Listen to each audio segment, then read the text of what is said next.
Treat your parents with respect, get good grades, work hard on the football field, be a good teammate, ignore the noise, and good things will happen. Coach Tom George is joining the show today. He is a quarterback coach, motivational speaker. You've got quite the resume there too, Coach. He is the CEO of QB Impact, a senior chief, 25 years in the U.S. Navy, and a father as well. And I'm very humbled to have him on the show talking with us about everything that he's done. Coach, how are you doing tonight? Man, I'm great, and I would like to reciprocate that. I appreciate you having me on. I've always felt it's humbling when anybody gives you a platform to talk and to take the time out of their day to get your views and your opinions, and I think these opportunities are, you want to take advantage of them, and so I'm humbled also to be on, and I appreciate you having me. Yeah, and I appreciate that too. And I think the first question that I really wanted to start this thing off with, because, in finding out about you and QB Impact and different stuff, and I mean, the resume, you've got quite the high school resume too, because I was looking, I'm pulling it up because there was so much to it on your website, which is qbimpact.com. So if you guys want to check out this thing, this camp is also in 17 days. Is that correct?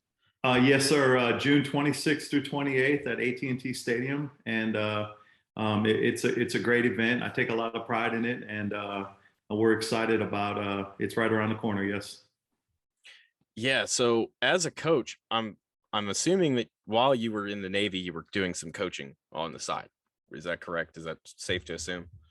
Yeah, 100%. And it depends on what your definition of coaching is, right? You can take coaching and leadership and mentorship and kind of mold them into impacting young people in a positive manner. And I kind of use, leadership like coaching is fighting for the hearts and souls of men and getting them to believe in you, right? So I think anytime you can instill belief in people, especially young people, I think you're coaching. And sometimes coaching involves the field, and sometimes coaching involves business. But at the end of the day, I feel like if you are playing a positive role in the life of another human being through experiences and giving them tidbits of information they could use to better themselves, that you're coaching. So yeah, I would say that a large majority of my naval career was coaching, and a large majority of my naval career was accepting humility.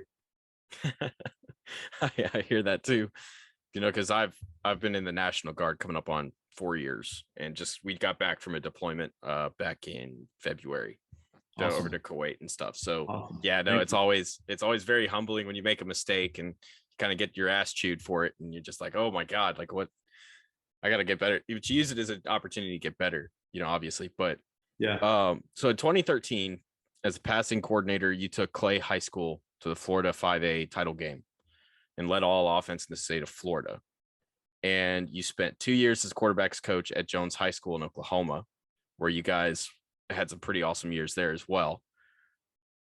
And it also says here on your website that you coached in multiple All-American games, including the Shrine Bowl and the Florida Georgia All-American games. And so you've been around the block, and you've done a lot of different coaching, I think, especially here toward the, once you've gotten out of the Navy. So what was the inspiration when you started, QB Impact, and what was kind of the goal in starting that organization? I think when I was coaching in Florida, I was kind of cutting my teeth. I mean, from an X's and O's standpoint, I always knew the game. I played the game. I understood the game. I was kind of a meticulous acumen, study the book type of guy. And I loved the game. I was always really good at dealing with play calling and leadership through adverse situations because of my naval career. Obviously, I learned that. So I was able to double dip. Both of my boys played Division I football. So when I was in Florida, I was blessed to be around a great group of men that were great leaders of men and that knew the game. So I came in as a Navy guy. They didn't really know. My boys could play, and they really liked that. So they kind of brought me on board, and I kind of started as a JV guy. And I was double dipping and learning the process. And, and obviously I was coaching my son on the side, and my older son went on to play center at college. And then my youngest son went on to play quarterback in college. So, I did that in Florida. So I double dipped in Florida and did that for a long time. And, to me, Florida's the mecca of high school football. Yeah. A lot of guys talk about different locations, but there's really only 3 or 4 if you do the math. And I would say the majority of athletes in Division I football or the NFL come from, Florida, Texas, California, and now Georgia, Alabama, Louisiana. So that's for a reason, because there's a lot of dudes and there's a lot of football down there. So, I was able to cut my teeth and be productive. And we went to a 5A state title. It was a productive year. My oldest son was a senior. My youngest son was a freshman at the time, and we moved to Oklahoma. The quarterback, his sophomore year, and he was a talented freshman quarterback from Florida. So it was kind of an easy transition when he came to Jones, Oklahoma. The coach hired me and brought me on board, which I thought it was an easy transition because he knew me. And Brandon ended up being the Oklahoma Player of the Year and had a great career at Jones, Oklahoma. We won a 3A state title. So, I've been blessed to be around, number one, great leaders of men and coaches, and I've been blessed to be around great athletes. And I truly believe coaches lose games and players win games. And if you don't have dudes, you're not going to win games. I don't care how good you coach. You can ask the greats, man. They all have dudes. So I had good dudes and coachable guys and hardworking guys. And, so I was able to win some games with those guys. When I was in Florida, I did some regional coaching with Nike Elite 11. It was kind of a application. You kind of applied as a high school coach, and then they allowed you to coach some regional camps. And you kind of, it's funny because you really didn't coach. You kind of herded kids. You kind of moved them around from station to station, and the NFL guys in charge kind of did the majority of the coaching, or you would assist and talk drills. So I made a lot of connections. I learned, I networked, and I met Joe Dickinson, who was the head quarterback coach for DeBartolo Sports. And he trained my son, Brandon. Well, during that time frame, he brought me on board to train with DeBartolo Sports. And he was from Oklahoma.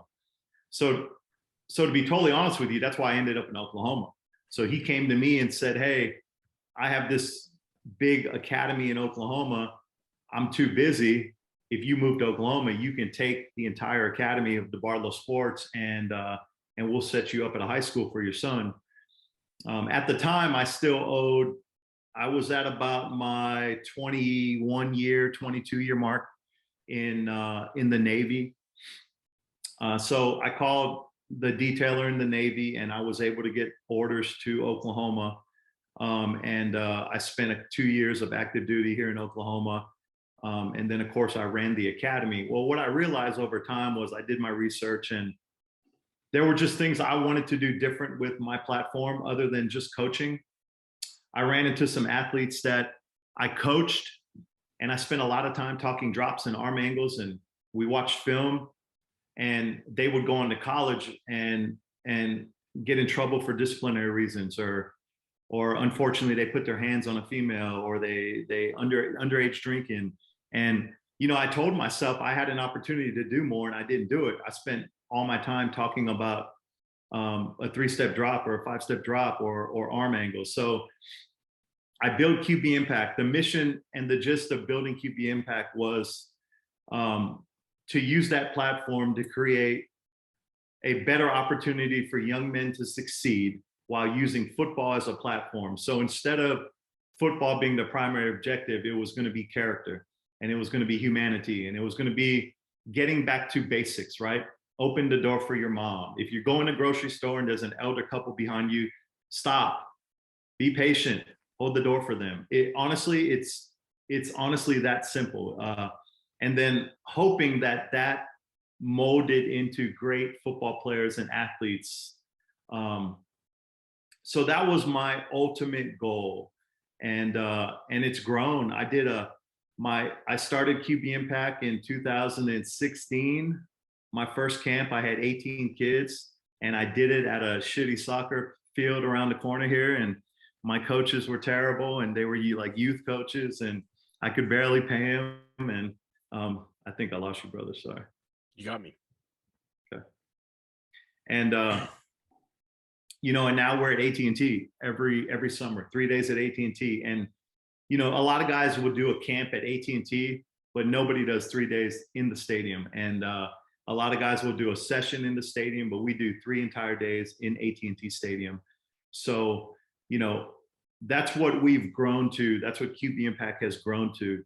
And I think parents today need help with their young people, right? And I think because society is so noisy, that kids spend so much time listening to that noise on social and all these other venues that they listen to, that parents need help from other people to talk to their children about right and wrong. And I'll be honest with you, a little bit of it is, and I don't know if this is the platform for it, but it was kind of a way for me to get through any PTSD I had while I was in the military.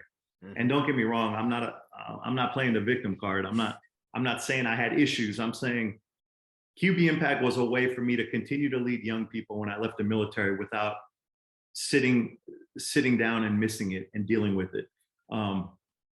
So it not only did it impact young people and families, but I felt like it impacted my life also. And to this day, I've coached guys in the NFL, I've coached guys in college, and the text message that I get that says, hey, I'm going to get married after college, and I treat my girlfriend with respect, and I got straight A's and got my degree in college because of the things you spoke about, that means way more to me than he threw for 3,000 yards in college. So, that's probably the long version, but that's really why I built it, man, to do more. And I'm always reaching for something to do more, because I don't think it's ever enough, if that makes sense. No, yeah. And that's part of the military, what they teach you, is that there's always another step. There's always another, way up, another way to ascend, not just yourself, but everyone around you, And I think that's why so many people misunderstand the military in general. But on QB Impact, I guess the first question that I really want to kind of start fine-tuning into the details with is just exactly like who are some of the guys that you have coached in the past that have gone on and been successful at the next level? Yeah, I've been really fortunate because we've had a lot of talented guys come through. And I'll be honest with you, I think when guys are that talented, they don't really just train with you. They train with you and a plethora of guys. So what I don't want to do is take credit for guys that are in the NFL or at any level. But we did a pro day with David Moore, who's a receiver who just signed a huge contract. Yep. We've coached a group of offensive linemen that have played in the league, and a handful of guys that are in college. I currently train probably 4 or 5 college guys during the summer break every Tuesday and Thursday here in Oklahoma City. Excuse me. And then, of course, some of the top guys in Oklahoma currently. However, I have 5 coaches around the country. So I'm in Oklahoma City, but I have a coach in Hawaii and Arkansas and Texas and Louisiana and Florida. So we're able to stretch our wings. And I'll be honest with you, man, we're, in this business, there's so much noise and there's so many guys that put their staple on specific athletes. And I try not to do that because, number one, I don't own the player. I may have put my hands on him once or twice, or I got a kid that I may have trained from 5th grade all the way through college. But at the end of the day, somebody else impacted him also, not just me. So I don't like to take onus on reasons for guys succeeding. I just hope that I can play a small part um, during that process, if that makes sense. Yeah, yeah, I get that too. Um, and I think if you're a mature kid and you're listening to you talk about this, I think that's going to resonate with someone a lot.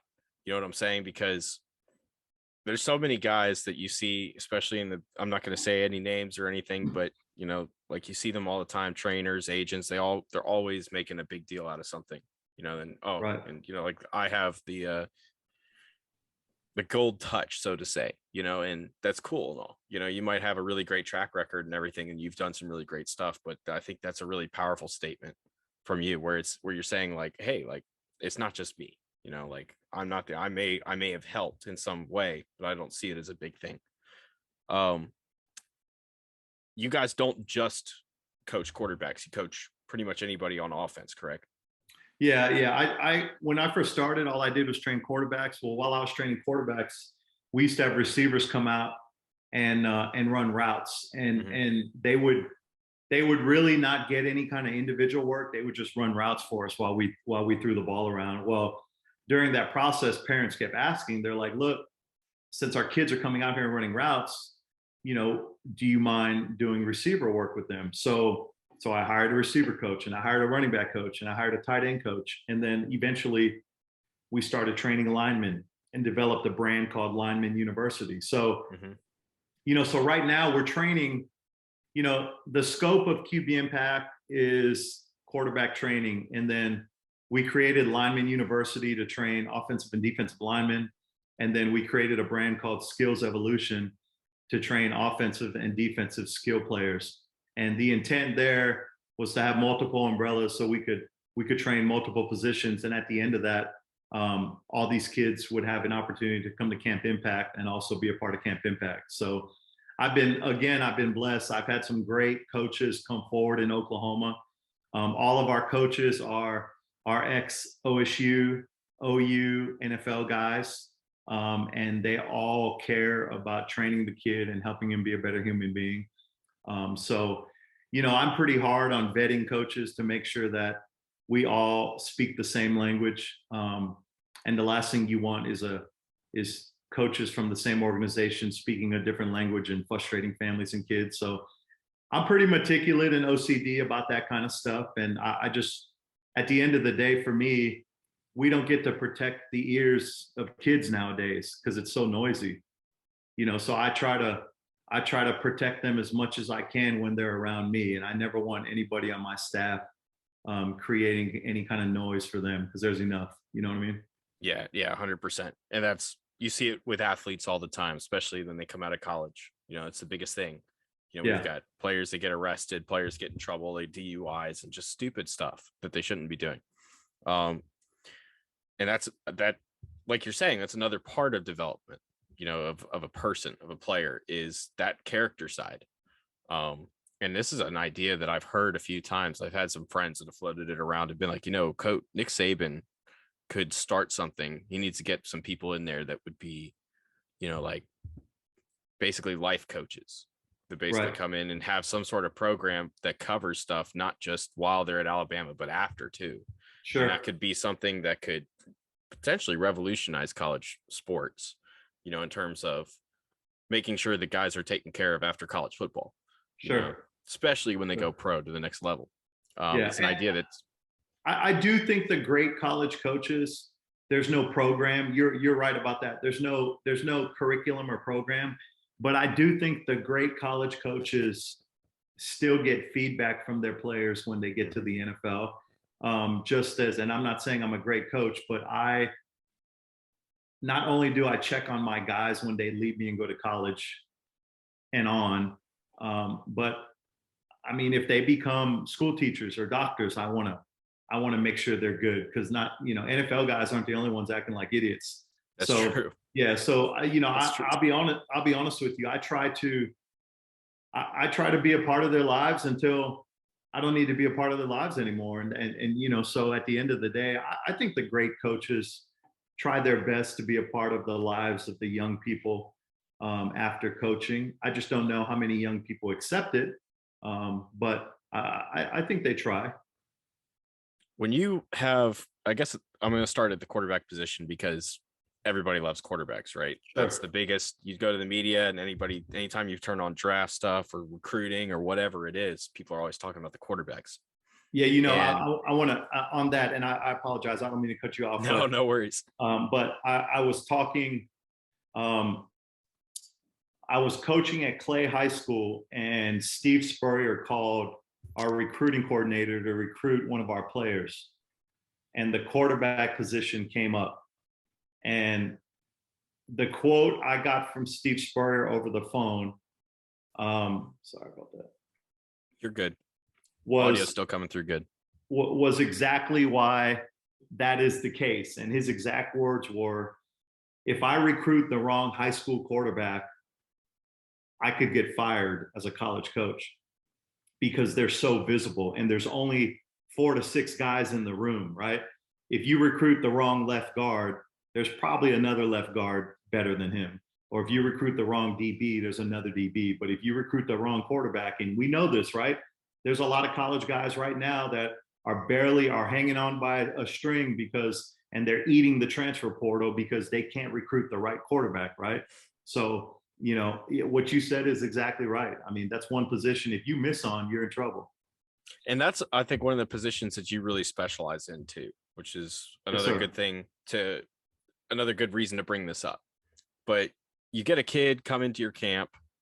Do you have any prep work that you do on these kids before they get in camp? Are you looking at any film? Are you getting familiar with them? Or are they coming in kind of cold turkey? It depends, right? Like, okay, so there are guys that do camps that say invite only, and then they say that they watch their film, and some kids don't even have film. So we allow kids to come to our camp that don't have film. So Mhm. typically, what I do is, if it's a kid that's got film, we'll evaluate film. Most of them will get a DM from me talking about their film or one of my position coaches. And when I say DM, I mean through Twitter. If it's Yeah. a kid that doesn't have film that wants to register for camp, typically I'll go through their social media to make sure they're good kids and they're not liking crazy stuff, and then I'll reach out to their parents. But at the end of the day, I am not going to allow a kid not to come to my camp because he doesn't have Twitter or Huddle. Hmm. So if we have the ability to watch film, we do. If we don't, we try to reach out to the young man or see any videos they have posted on social media. Um, but at the end of the day, once they get to camp, we give them a handbook and put them through a pretty rigorous. It's not just field work, but we spend some time on coverages and defensive fronts, and we even have a social media seminar where a social media guy comes up and talks about, a college coach will come up and talk about what he sees negatively and positively in on social media. And then we do some seminars for parents so we can educate them. There's 90% of Twitter are guys soliciting parents, Hmm. and reaching for some kind of financial gain. And it's be honest with you, it's always been shocking to me, and it's unfortunate, but paying somebody to get your kid recruited doesn't make him better. So I've never understood why parents pay random strangers to get their kids recruited. And Yeah. I know they panic and they feel like they need to, but they don't need to. The kid just needs to play football and be a good human being. And I really think in today's world, he'll be found. The problem is parents think their kids are 30% better than they are. So when they see other kids getting offers on social media, they wonder why their kid's not, and they can't accept that their kid's not good enough. So they pay people to make him good enough when like I can't make a kid's film any better just because you paid me to do a recruiting. You know what I'm saying? Yeah. Yeah. So he needs to work harder. He needs to train. He needs to be a good teammate. He needs to get good grades. To be honest with you, if you're an average quarterback but you get straight A's, okay, and you have a 32 ACT, you're going to go to college for free. So take care of what you can control. You know what I'm saying? Yeah. And people trying to create stuff is kind of Right. what you're getting at here too. And I've heard stories about those types of, I guess you could call them predators in a sense, in the terms of that they're preying on, parents that are desperate. But I've heard stories about that. It's nothing that I'm very familiar with because a lot of the work that I do is in, more of the NFL field, Sure.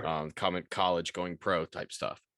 But I guess the first question that I did want to get into with really quarterback stuff is you get a kid and what's the first thing that you're looking at as a quarterback? Maybe outside of, I think a lot of people would say arm strength, arm talent, and things like that. But in terms of something that you can coach and you turn on tape or you get this kid in your camp and you start watching him, what's the first trait or tool that you're looking for in that sense? So the first thing I do is I don't even watch the ball. I don't even look at the spiral. First thing I do is watch their lower half. And I truly believe you can tell if a kid is formally trained by watching his lower half. Because a lot of guys can throw spirals, but not accurately. A lot of guys can throw deep balls, but not accurately or on time.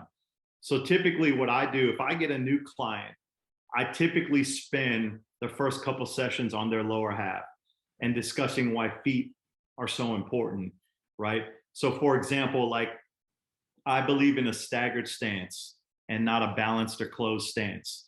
And I think if you understand mechanics, you'll understand that like a boxer, and I use a boxer as an example. When a boxer fights, he has a staggered stance. And typically, if he's a southpaw, right, then his left foot is in a different position than his right foot. But they're never balanced because that's not strong, right? Or they're never closed. So they're always staggered. And by having a staggered stance, it allows the quarterback to throw to all three windows with just that quick front step. So the first thing I start on is their feet, understanding their base, understanding their stance, understanding that when they throw, they don't need to get too wide in their base or too tight in their base, and they need to create consistency in their base.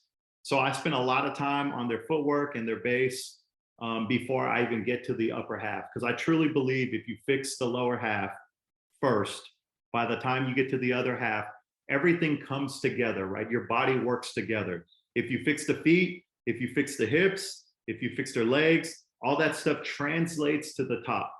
And a lot of times we get, the dad that sits in the stands and sees a kid throw sidearm is screaming, hey, you're dropping your elbow, whatever the case may be. Well, he doesn't realize that when the kid rotates his hip is a lot lower than it needs to be. So when his hip lowers, his elbow lowers. So if we get his hip straight and balanced, his arm and his elbow and his arm angles will become straight and balanced. So for me, and I heard Aaron Rodgers did an interview a couple years ago about QB training, and he talked about the lower half, and Tom Brady talks about the lower half. And I'm not stealing their thunder, but it's something I've always believed in.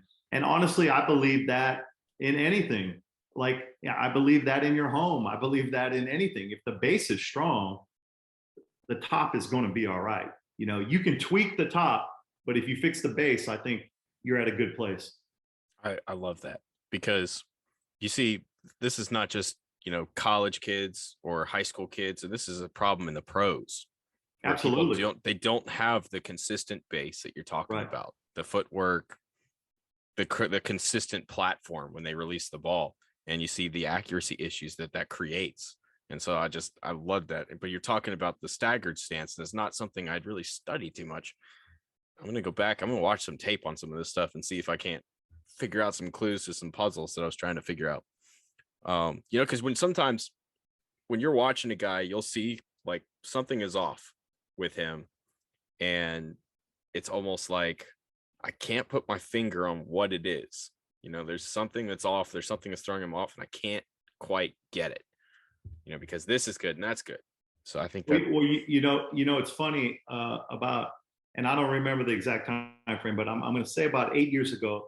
About 8 years ago, I did some film study on Blake Bortles when I was in Florida. Yes. And statistically, and I didn't do the stats, the NFL did, but for some reason, he was like 32% to the left, but like 70% to the right. And I didn't have the answer, but I did notice that he had a closed stance. So if you think about it, if I'm facing a field and I have my feet are balanced like this, if my left foot is forward of my right foot, my stance is closed. So if I need to throw to my left, I have to open it a lot wider than I do if I'm throwing to my right. Okay, so if his movement is the same going from the right to the middle to the left, he's always going to miss to the left because his feet are never balanced. So I'm not saying that's why he failed to the left. I'm saying it's in my opinion that because he had a closed stance, it may have hindered in it. I'm sure there were Yeah, other you see things, this but with Mitch Trubisky too. In the pros right now. Like, when he was in Chicago, he was notorious for not being able to throw very well to the left. And I mean, right. there would be joke like videos that people put together that were pretty funny where they just found every video that every play they could find where he was missing to the left and just put a compilation together. It was like 5 minutes long. And it was funny to watch in a sense where, he's missing so badly, and it's all the same throw, the same direction. But I don't think he was as bad about it as Bortles was, because I do remember that.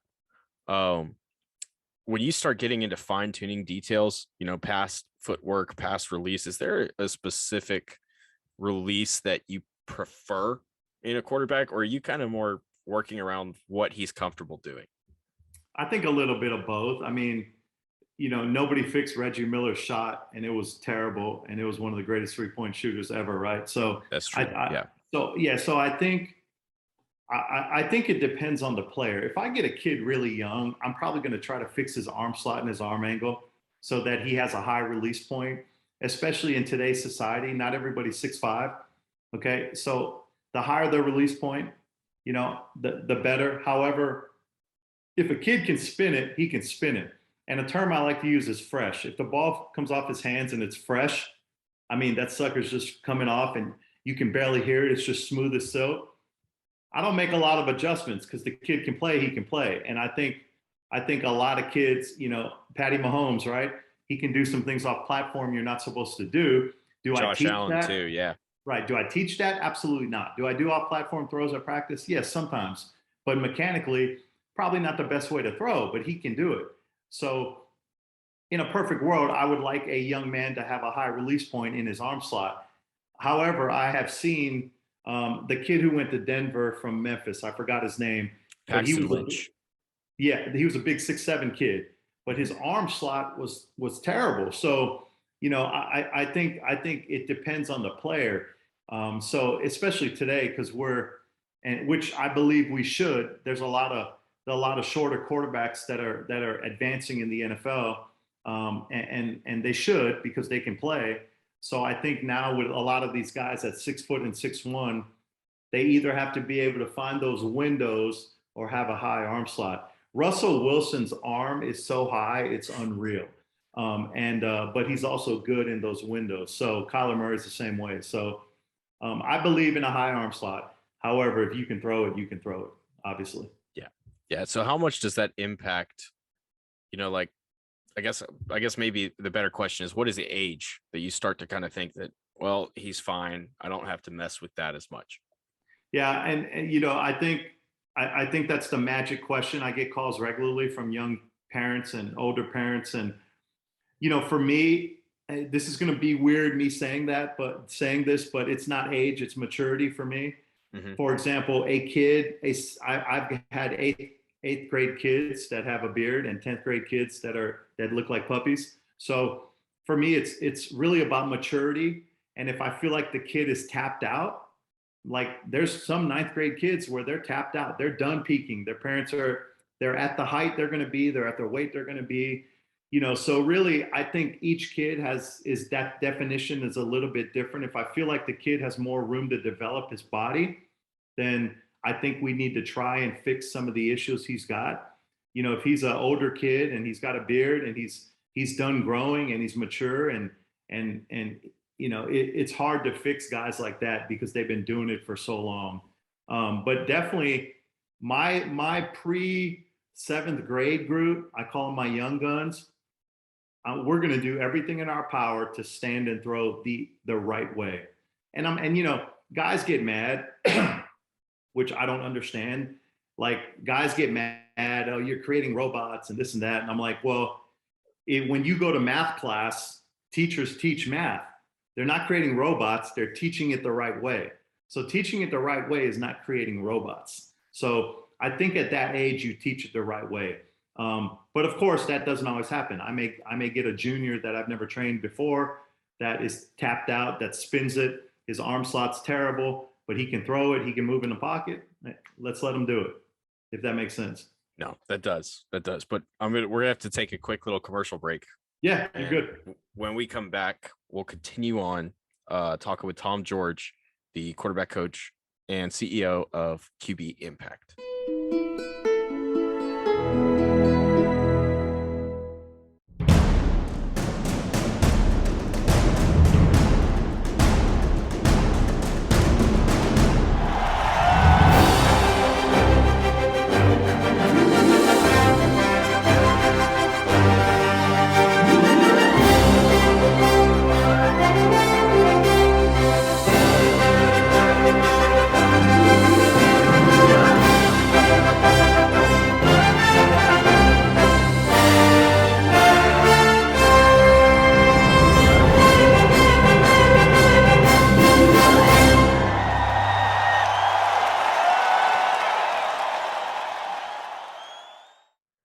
Back to it. Coach Tom George, who we've introduced as the CEO of QB Impact. We've been talking about a bunch of different really good stuff. I feel enlightened already through halfway through with this conversation when in terms of quarterbacks, just a little bit of some of the finer tuned stuff. So a little bit of background for real quick before I ask my next question, Coach, is I never played football. I tried, I was homeschooled. In Tennessee, there was a new law that had just passed through that allowed homeschoolers to play with public schools. I was deemed ineligible because of my cover school. As a homeschooler, you have to have a cover school, which basically handles any legal issues that might come up along the route. Sure. They said that mine was considered an umbrella school, which was not eligible for playing. And so there went my dreams of playing high school football and therefore any football. And so what I had to kind of do is I had to figure out something that I wanted to do because I had to be around the sport. And Sure. so I got into, media and all that different stuff. And it's kind of grown to where I'm at now, which is awesome. And I love it. But so when I'm scouting and I'm looking at different stuff, I'm always trying to fine tune. I'm always trying to learn different things because I haven't played the game, at least not on that level. Sure. Outside of in a backyard doesn't really count. So we're going to leave that out. But, like what I'm saying is like, I'm trying to, I have to figure all this stuff out in a different way, and so I respect the people that have played it and that have that, experience to back up what they do. And so I'm saying that because I appreciate all the different info that you're putting out on this podcast. And, and that's why that was one of the reasons I wanted to have you on, specifically to talk about quarterbacks and see maybe there's something there I can learn that I haven't picked up on. I appreciate that. You might give me too much credit, but I definitely appreciate that. Well, no, like staggered stance. Like I'm still kind of sitting here thinking about that going, nope, that makes sense. Like I'm thinking about Kenny Pickett, Matt Corral, looking at those guys this year and thinking, oh, I like Corral a little bit better than Kenny Pickett, but I can't put my finger on it. And I think that might be why. I'm going to go back and look and see if that's what it was. I agree with you, but I like the fit. I like the Kenny Pickett fit. I really do. Yeah. And like sometimes we compare QBs, but instead we should compare them with the fit. For example, the Mac Jones fit. Mac's not as physically talented as other guys, but him falling to New England was an absolute like travesty. Yeah, an absolute travesty that the rest of the league allowed that to happen. Right. The next question that I wanted to get into was you've talked a little bit about the parents and different stuff with some of the recruiters that are out there and the fake recruiters, at least the ones that try to get your kid recruited, like you talked about. But I think that that's an issue. And I think another issue is sometimes parents want to be too hands-on in a sense. Sure. Like it was a couple years ago going through the draft process. It was 2020. So it was the COVID year. As that hit in April, right before the draft, March or whenever that was.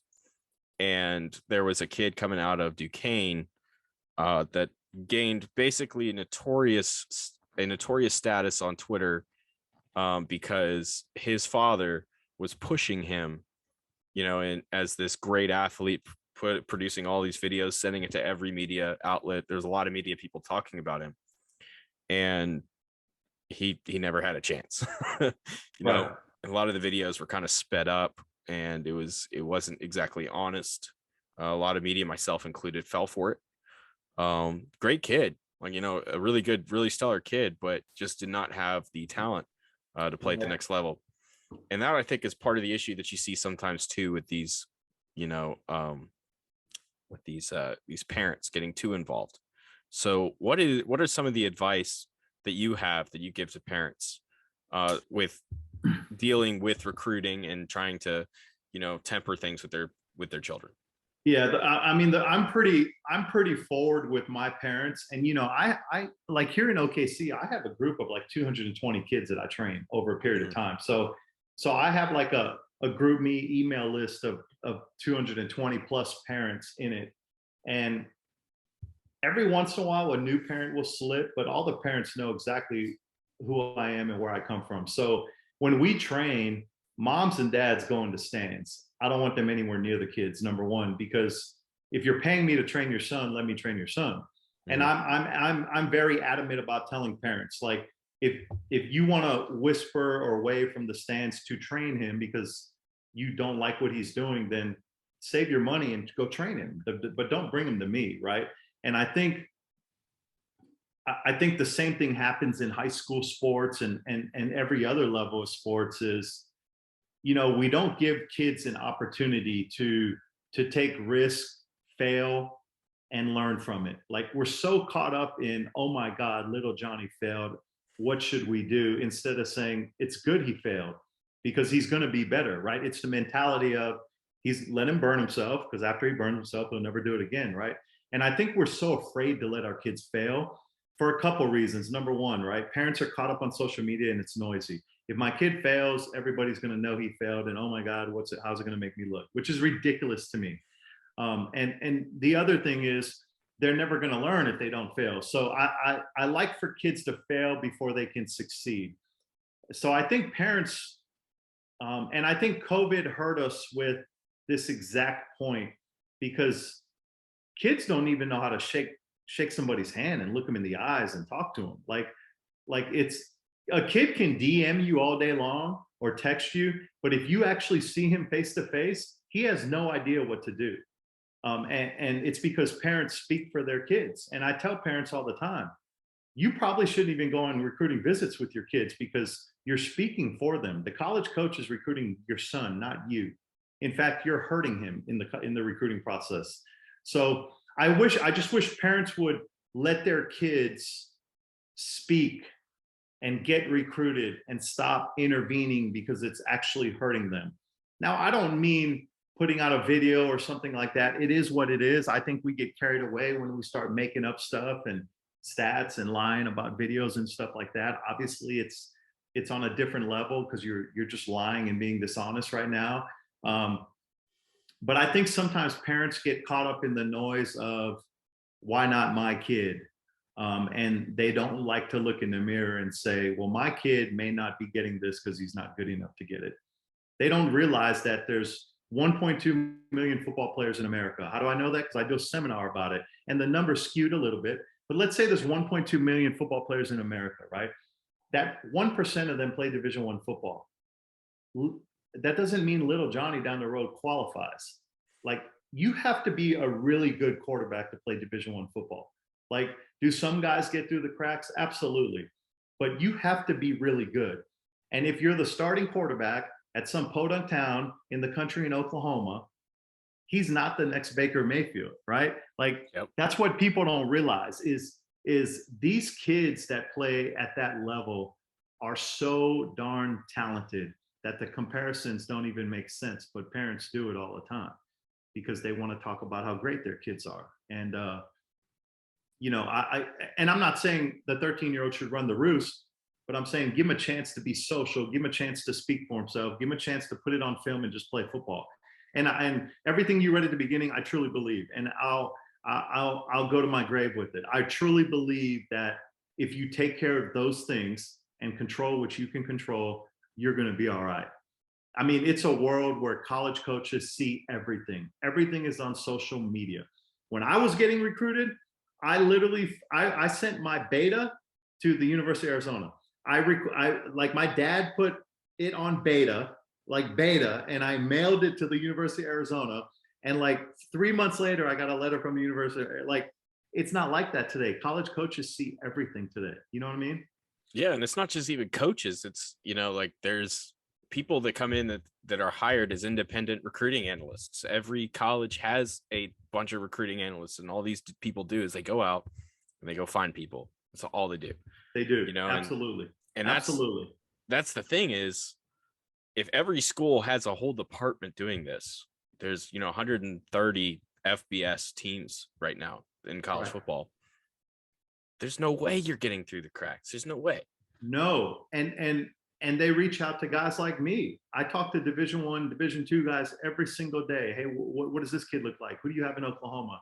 And at the end of the day, you're right. Nobody's getting through the cracks. Nobody's getting through the cracks. Now, you may think your kid's good enough, but if a college coach sees his film and doesn't like his film, then he's not good enough. It doesn't matter if you disagree. He's not good enough, right? So Yeah.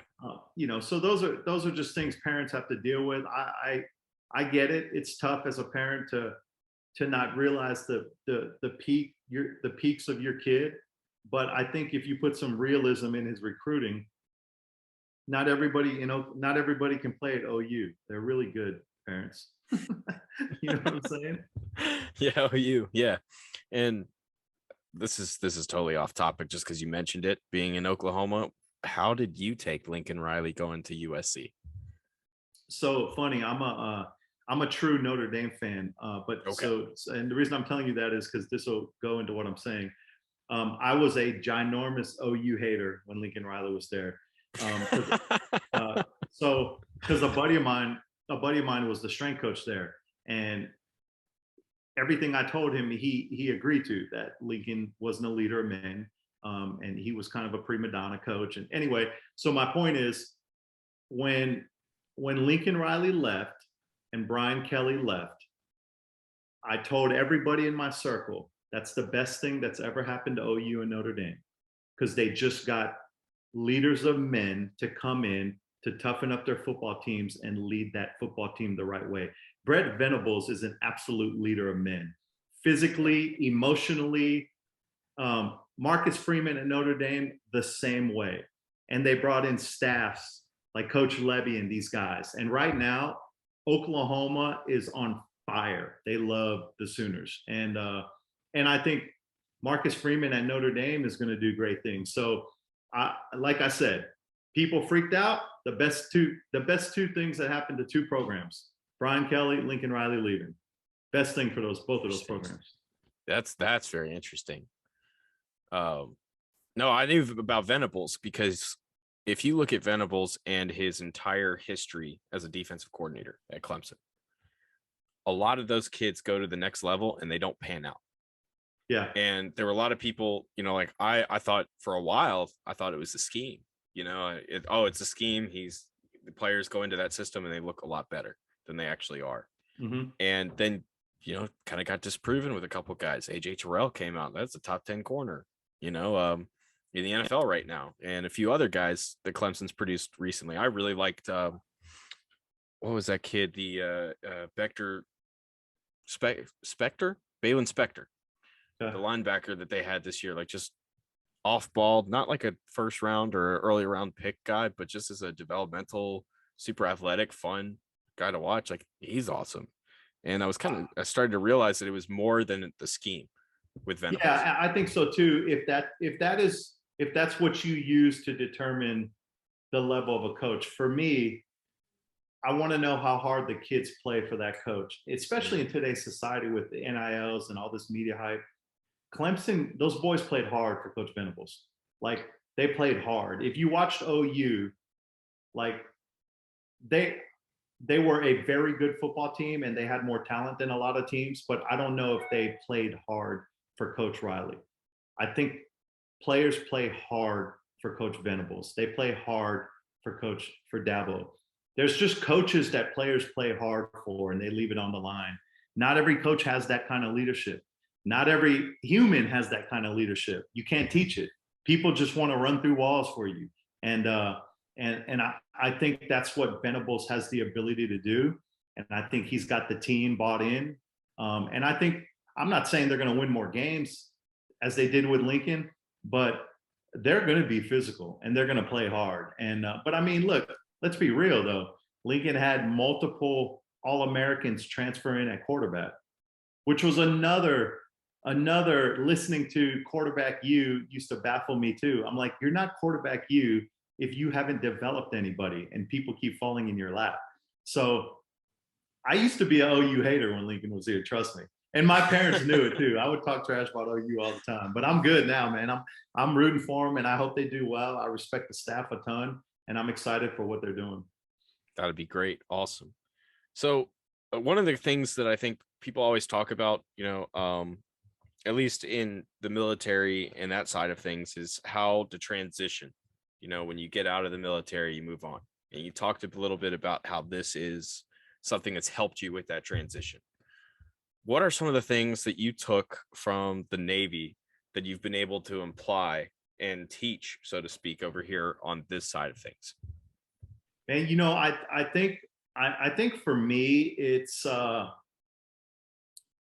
not that bad. And I know it's a cliche that people hate hearing me say it, but when you've done 12 deployments to the Middle East and you've spent so much time in Afghanistan and Iraq and Iran and Saudi, and you've seen bad, it's not that bad in America. Like it's really not. And I think instead of embracing bad, we should just find out what's good and embrace that and try to be better.